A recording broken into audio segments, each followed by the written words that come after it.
Hey yo, I'm the MMA loser and I'm back with another video. And before I start today's video, I would ask you guys to watch this video at 2 times the speed. And yes, please subscribe to my channel. I've got very few subscribers. I want to get more subscribers. And also, I'm trying to work on my audio quality. Let's see if this one sounds better or else I need to change some stuff. Okay, yeah, subscribe. Okay, first, if you have seen the thumbnail, then you already know what I want to talk about. I want to talk about that how UFC is lately cooking.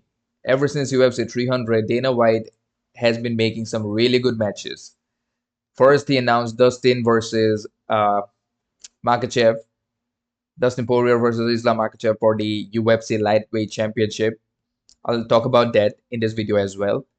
Then you got Conor McGregor versus Michael Chandler, Paulo Costa versus Sean Strickland, and recently Jamahal Hill versus Khalil Rountree Jr. has also been added to UFC 303. So yeah, let's start with the biggest one, the one with the notorious Conor McGregor, Red Panties Night, as Conor would like to say. Finally, Michael Chandler is going to get his Red Panties Night, whatever you want to say. The dude has been on the sidelines for a year now, probably more than a year. I think he coached the Ultimate Fighter, and I think he coached the Ultimate Fighter, right? He did that, and I think Michael Chandler's team probably won that season of Ultimate Fighter. And that was a really bad season. You got some really old people. Again, I can be wrong. But Conor McGregor versus Michael Chandler, is this going to be a really good fight? I'm hoping so because they're both entertaining fighters. Michael Chandler has literally never been in a boring fight in UFC. And he's on, he's what? He has won last one of his three fights, I believe. He, four out of, 1 out of 4. He lost to Charles Oliveira, Justin Gaethje, won against Tony Ferguson, and lost against Dustin Poirier. Pretty much similar, I would say, record to Conor McGregor when it comes to their opponents. Conor in his last 4 fights has fought Habib, which was in 2018. That's what, 6 years back. Then in 2020, he fought against Donald Cerrone, won that fight. He hasn't fought in 2022 and 2023. And in 2021, he lost to Dustin Poirier twice. So overall, they're both pretty much in the same stage of their careers. Michael Chandler is, I believe, a bit more active, and he is 37 years old. Um, Michael Chandler, again, even though he's 37, he can still crack. He can still fight. Um, at this very moment, we haven't seen Conor for a long time. So for right now, I think he can defeat Conor McGregor by, I think it's going to be a second round knockout. But then again, Michael Chandler is not exactly a patient fighter with lots of high IQ points. He's just the guy, he's just a fighter who'll get in there, try to knock your head off, and then either he'll actually knock your head off or he'll end up losing the fight. That's how it works for Michael Chandler. And as far Conor is concerned, he hasn't been looking really good in his last 2 fights. He's after his broken leg, and he's uh, been taking a lot of Mexican supplements lately to heal his leg, to do a movie, and he's in a good place. I don't even understand why Conor wants to fight. He doesn't need to fight. I think out of all the people in UFC, if any fighter says that hey, we do not need to fight, we are just fighting because we love it, we don't need the money. Well, Conor is that guy. He genuinely does not need any money. The dude is rich. So yeah, for my early prediction, I don't even want to call it a prediction, but my hunch is Michael Chandler should win this one. But then again, it's Conor McGregor, the Mystic Mac. He can do something crazy and pull something out of his ass. So yeah, there is a possibility he might do something really cool out of it. So yeah. And now let's talk about the an actual fight where again this fight also makes no sense in my opinion. Uh, UFC 302 main event, Islam Makachev versus Dustin Poirier. Dustin in his last fight defeated Benoit Saint-Denis, and Justin Gaethje was, I believe, supposed to take this fight, but he decided to go and defend his BMF belt against Max Holloway. What a classic fight!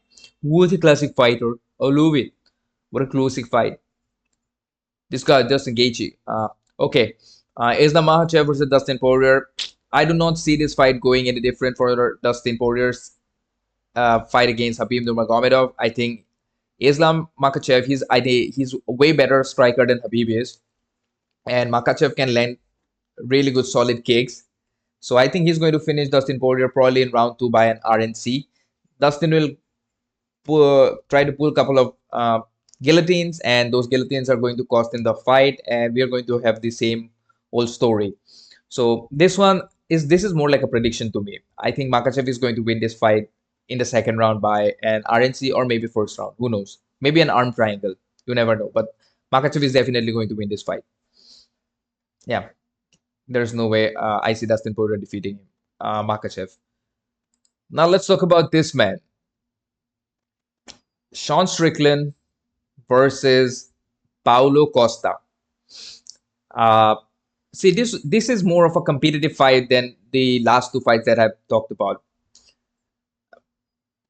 Makachev versus Dustin Poirier is not going to be a competitive fight. Maybe Poirier will have his moments in the very first round. He'll land a couple of good shots. He'll adjust his hair and he'll adjust his shorts. He'll work with his hair, whatever. He will do those stuff. He'll touch his hair. He'll do this and that. He'll probably point a bit towards Makachev, but he's going to lose the fight ultimately by a submission or maybe even a knockout. Who knows? And in the Conor versus Michael Chandler fight, I don't even understand how that works. But again, it's a Conor fight, so I'm definitely going to watch. So everybody's going to watch. That pay-per-view will be break some records, definitely, because it's Conor McGregor. You you can hate him or love him, you cannot ignore him, and that still stand by. For Sean Strickland, he is arguably the most talked about middleweight fighter in the world right now. At least when we talk about UFC and mixed martial arts, he definitely has a great fan base. I don't know, man. Uh, by great fan base, I don't mean all his fans are great, but I mean he has a big fan base. At least the Americans. And Paulo Costa, again, he's a meme lord, he's a meme god, whatever you want to say. And in his last fight with Robert Whittaker, he actually looked really good. Even though he lost that fight, he looked good. He did not look trash against Robert. I think that was a three-round fight, right? I think so. And if this is a five-round fight, Sean Strickland by unanimous decision. But you never know, Paulo Costa might do something crazy. But I don't see Paulo winning this fight, just because look, Paulo in the very first and second round, I think he's going to hurt Sean Strickland. Like in the first two rounds, he's going to hurt Sean Strickland. But towards the end of second round, Strickland is going to uh, build. He's going to pick up the pace. He's going to pressure Paulo Costa for 5 rounds for the next 3 rounds, and he's going to win this fight by dominant unanimous decision, like 3 rounds to 2 for Paulo Costa, maybe 4-1 for 4 rounds for Strickland, 1 round for Paulo Costa. I think that's how it's going to go. Then again, this is UFC, so anything can happen. That's like a really weird prediction that I'm making right now. Now let's go back and talk about one more fight that the UFC has announced, uh, which kind of really made no sense in my opinion. It's this fight.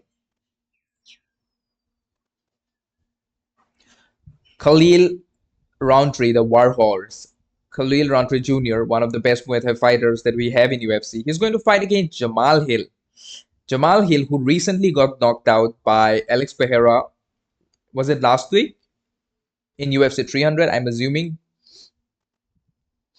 Um, Look, is Khalil Rountree as good as Alex Pereira? No, he's not. But still, he can knock you out. Still, he has really good striking. He is not as sharp and as defensively sound as Alex Pereira, and I also do not think he has that uh, power like Alex Pereira. Look, Khalil Rountree hits hard and he has power.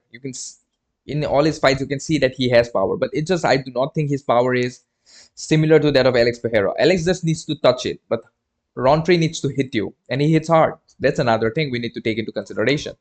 And he's a good fighter. He's got really good leg kicks. He's got really good boxing. I won't say his boxing is really good, but his Muay Thai is really good. So he uses his elbows and knees and whatnot. And he's on a 5-5 win streak. He has defeated Weber Des Modestas Bokaskas, Carl Robertson, Dustin Jacoby, Chris Dawkins, and Anthony Smith.